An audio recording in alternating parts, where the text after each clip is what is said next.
प्यारे बच्चों, bridge course अंतर्गत कक्षा 9वीं विषय गणित विद्यार्थी कार्य पुस्तिका में आज हम विषय वस्तु ज्यामितीय ठोसों का परिचय पेज 73 से देखेंगे। इसमें सबसे पहले कार्यपत्रक 1 दिया है घन और घनाभ की उनकी विमाओं के आधार पर पहचान करना। तो घनाभ में 6 फलकें होती हैं, लंबाई चौड़ाई और ऊंचाई अलग अलग होती है, जबकि घन में भी 6 फलकें होती हैं परंतु लंबाई चौड़ाई और ऊंचाई एक सी होती है। इसकी सभी फलकें वर्गाकार होती हैं घन की, और घनाभ की आयताकार। अब इसमें कुछ आकृतियां दी हैं। यहाँ पर हम घन की बात करें तो आप सब ने सांप सीढ़ी या लूडो खेला होगा, उसकी गोटी देखी होगी जिससे आप खेलते हैं। तो वह उसमें 6 तक अंक रहते हैं, 1 2 3 4 5 6, या तो बिंदु रखे रहते हैं या गिनती लिखी रहती है, और उसकी सभी किनारे भुजाएं एक समान होती हैं। तो यह घन का उदाहरण। और घनाभ के लिए आप अपनी पुस्तक, कोई भी विषय की पुस्तक, मान लीजिए गणित की पुस्तक लीजिए, तो उसमें लंबाई अलग है, चौड़ाई अलग है और ऊंचाई अलग है, तो वह घनाभ का उदाहरण होगी। अब देखें हम क्रमांक 1 पर वस्तु का नाम है चाक का डिब्बा। लंबाई दी है 5 सेंटीमीटर, चौड़ाई 5 और ऊंचाई भी 5। तो इसकी सभी लंबाई चौड़ाई और ऊंचाई भुजाओं की मापें एक सी हैं, इसलिए यह काय का उदाहरण होगा? घन का। अब मिठाई का डिब्बा है, इसकी लंबाई है 7 सेंटीमीटर, चौड़ाई है 6 सेंटीमीटर और ऊंचाई है 4 सेंटीमीटर, अलग अलग हैं, इसलिए काय का उदाहरण होगा? घनाभ का। पासा। पासा चौपड़ में यूज़ होता है, और आपने पासा यदि देखा है तो वह घनाभ के आकार का होता है। यहाँ दिया है जो पासा है, इसकी लंबाई चौड़ाई और ऊंचाई एक सी है। पासा यहाँ पर वास्तव में सांप सीढ़ी की गोटी को कहा गया है, लेकिन जो चौपड़ में पासा होता है वह घनाभ आकार का होता है। तो इसलिए यहाँ पर ये जो घन का रूप बताया गया है, लंबाई चौड़ाई और ऊंचाई बराबर है, इसलिए यह घन होगा। माचिस की डिब्बी आप सबने देखी है, यह भी घनाभ आकार की होती है, अलग अलग लंबाई होती है। आप नाप लीजिए, इसमें जो आपकी इकाइयाँ दी हैं उसके अनुसार आप अपनी माचिस की डिब्बी लीजिए और उसको नापिए। तो लंबाई है 1, चौड़ाई है 2 और ऊंचाई है 3, अलग अलग हैं लंबाई चौड़ाई ऊंचाई, अतः यह घनाभ का उदाहरण है। ऐसे बहुत सारी आकृतियाँ आपके घर में भी उपलब्ध हैं, उनकी लंबाई चौड़ाई ऊंचाई नापिए, यदि सभी एक सी हैं तो घन, और नहीं है तो घनाभ। कमरा भी घन या घनाभ का उदाहरण हो सकता है। आप अपने कमरे को देखिए, लंबाई चौड़ाई ऊंचाई अगर आपके कमरे की एक सी है तो घन के आकार का होगा, और नहीं है तो घनाभ के आकार का होगा। अब देखें कार्यपत्रक 2 सत्य और असत्य। एक घनाभ की सभी भुजाओं की लंबाई आपस में समान होती है, तो नहीं, घनाभ की नहीं होती, घन की होती है, इसलिए असत्य है। एक घन या घनाभ में कुल फलकों की संख्या 8 होती है, तो 8 नहीं होती, कितनी होती है? 6। ये शुरू में हमने आपको बताया। प्रत्येक फलक के 8 शीर्ष होते हैं, तो वास्तव में घन या घनाभ के 8 शीर्ष होते हैं, फलक के नहीं होते, फलक के तो 4 ही होते हैं, इसलिए असत्य है।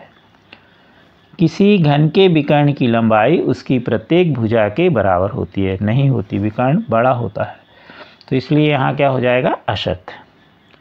घनाभ के सभी फलक आयताकार होते थे, सही है, तो इसलिए यहाँ पर सत्य आएगा। अब देखेंगे हम कार्यपत्रक 3। अब आपको इसमें आकृति लिखी है और उस आकृति का नाम बताना है, तो ये हम आपको पहले ही बता चुके, बहुत सरल प्रश्न है ये। आपका ज्यामिति बॉक्स, तो लंबाई चौड़ाई ऊंचाई अलग है, इसलिए घनाभ। माचिस की डिब्बी, घनाभ। सड़क बनाने वाला रोलर, तो आपने देखा होगा कि जो सड़क बनती है तो इसमें एक बड़ा सा भारी सा रोलर चलता है जो सड़क को प्लेन करता है, तो वह बेलनाकार होता है। लड्डू आपको मालूम है गोलाकार होता है। आइसक्रीम की कोन शंकु आकार की होती है। कोन वास्तव में शंकु को अंग्रेजी में कोन कहते हैं, इसलिए इसे आइसक्रीम की कोन भी कहा जाता है। अब देखेंगे हम कार्यपत्रक 4। इसमें कुछ आकृतियां बनी हैं और उन आकृतियों को सुमेल करना है। पहले नंबर पे है शंकु, तो आपको शंकु की आकृति 5वें नंबर पर दाहिनी तरफ जो कॉलम बना है उससे मेल कर देना। ये शंकु की आकृति है। बेलन, बेलन की आकृति कौन से नंबर पर है? 3रे नंबर पर। घनाभ, घनाभ की आकृति किस नंबर पर है? 4थे नंबर पर। और गोला की किस आकृति नंबर पर है? आकृति 1 नंबर पर। गेंद, घन, घन की आकृति किस नंबर पर है? 2 नंबर पर। इस तरह से आप ये बड़े आसानी से सुमेल कर सकते हैं। अब देखेंगे हम अधिगम परीक्षण। ज्यामितीय ठोसों का परिचय इसके अंतर्गत। तो यहाँ पर घन एक ऐसी ठोस आकृति है जिसमें सभी किनारे बराबर लंबाई के होते हैं। अब पहला है इसमें खाली स्थान फलक होते हैं, तो 6 फलक होते हैं, घन में भी और घनाभ में भी। इसमें 12 किनारे होते हैं, तो और ये बराबर होते हैं। घनाभ में भी 12 किनारे होते हैं, लेकिन यह समान नहीं होते। इसके 8 शीर्ष होते हैं, तो घनाभ में भी 8 शीर्ष होते हैं। ये दोनों चीज़ें हम एक साथ समझाते जा रहे हैं। इसकी सभी फलकें बराबर या समान होती हैं, वर्गाकार होती हैं। और घनाभ की सभी फलकें बराबर नहीं होती, और वो कैसी होती हैं? आयताकार। तो ये थे आपके खाली स्थान। अब देखेंगे हम प्रश्न दूसरा। आपके दैनिक जीवन में उपयोग होने वाली चीज़ों के 2-2 उदाहरण। बहुत सारे हैं, आप बहुत सारे भी लिख सकते हैं, 2 से अधिक भी लिख दीजिए। तो आप अधिक लिखिएगा। शंकु, तो जोकर की टोपी आपने देखी होगी, या जब जन्मदिन मनाते हैं तो आप टोपी लगाते हैं बच्चे, तो वह टोपी, या होली में टोपी लगाते तो वह किस आकार की होती है? शंकु आकार की। लट्टू आपने देखा होगा, तो लट्टू किस आकार का होता है? शंकु के आकार का। आइसक्रीम की कोन तो आपने देख ही ली। अब देखेंगे हम गोला। तो गोला के लिए गेंद है, कंचा है, ऐसे और भी उदाहरण आप ढूंढिएगा, तो ये गोले के उदाहरण होंगे। घन, घन के लिए अभी हमने आपको बताया कि लूडो या सांप सीढ़ी खेलने वाली गोटी, जिसे उन्होंने पाशा कहा। और चाय का पैकेट, किसी भी वस्तु का पैकेट, डिब्बा जिसकी लंबाई चौड़ाई और ऊंचाई समान हो। ऐसा नहीं कि चाय पत्ती भर का, जो भी आपके घर में ऐसा डिब्बा हो, चाहे प्लास्टिक का हो, चाहे स्टील का हो, और चाहे कागज़ का, जिसकी लंबाई चौड़ाई बराबर है, तो वह काय का उदाहरण होगा? घन का। अब देखेंगे हम बेलन। बेलन की आकृति है ट्यूबलाइट, चौक, और भी आप ढूंढिए और अपने क्लास टीचर्स को, विषय शिक्षक को बताइएगा।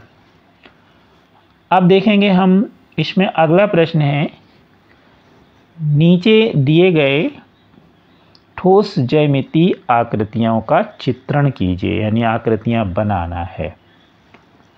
तो यहाँ पर घन की आकृति बनी हुई है, आप देख रहे हैं, और इसमें आप देख रहे हैं कि ये जो किनारे हैं, ये किनारे कहलाएंगे। ये भी, ये भी, ये भी, ये सभी, ये कितने किनारे होंगे? गिन लीजिए, 12 होंगे। 4 तो ये हो गए, 4 इस तरफ के हो गए, 8, 9, 10, 11, और इसके एक नीचे यहाँ पे बनेगा, तो 12। ये इसको इससे मिला दीजिए, तो 12 हो जाएंगे किनारे। शीर्ष ये कहलाते हैं 1, 2, 3, 4, 5, 6, 7, 8। फलक है ये, जिसको हम जैसे कमरे में हम दीवार कहते थे। 1, 2, फिर इस पीछे तरफ वाली 3, ये 4, ऊपर की 5 और नीचे 6। तो फलकें भी हमने आपको गिना दी।